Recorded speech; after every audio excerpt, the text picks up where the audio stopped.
Hey everyone. So I don't think I'm going to do too many more videos before the election, but I need to talk about one that's really bothering me right now, because I'm seeing a lot of people post this meme that is being presented as something I think good for Donald Trump and the campaign, when it's anything but. And it's the one that says, hey, remember November 5th, 2020? Mortgage rates were 2.75% and gas prices were $1.80 a gallon.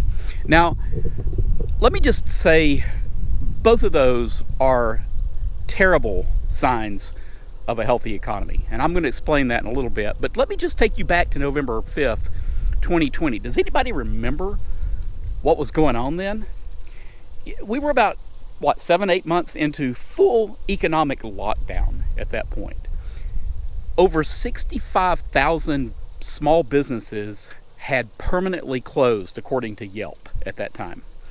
That's 65,000 families, individuals, who lost basically their livelihoods because of actions that a Donald Trump president and a Republican Senate,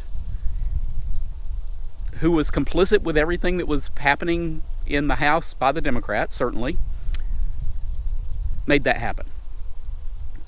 The stimulus money that was given at a time when nobody could go do anything, that planted the seeds for the inflation that we're seeing today.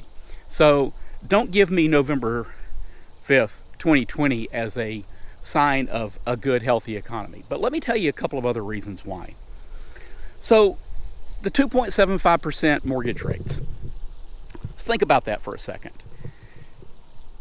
Interest ought to be punitive. It ought to discourage borrowing indiscriminately. There ought to be a little bit of pain associated with having to pay interest back. That's why it should encourage people to pay it back rather than to take more of it on just to be able to leverage a lifestyle. 2.75% interest. You think the people who were just trying to get into homes for the first time were getting that interest rate? No way in the world. You know who was getting that interest rate? People like myself. People like me. People who had plenty of financial strength and independence, who didn't need the money at all, but we could go borrow money really cheap and then turn around and buy investments that paid 5, 6, 10, 14% and make money on basically leverage. So 2.75% interest was benefiting the wealthy far more than it was benefiting people who were just trying to get into homes for the first time. And even if they were getting into homes for the first time at that rate, those were teaser rates. That was going to be adjustable rate mortgages that would eventually go up, and now people who can't pay their mortgages are suffering from that. Let's talk about the $1.80 gas. I was actually in the oil and gas industry at that time. And I'll tell you something.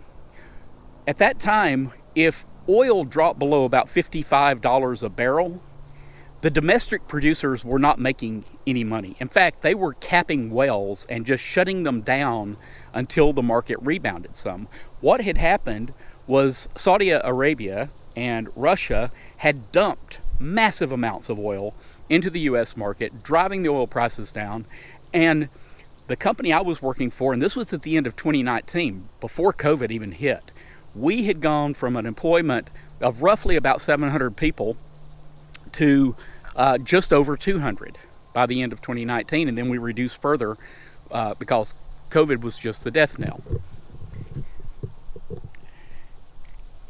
Every oil tank, every oil tanker, there were ships running around the ocean full of oil because there was such a glut, such an oversupply. Plus, obviously nobody was driving much because everybody was locked down, stayed at home.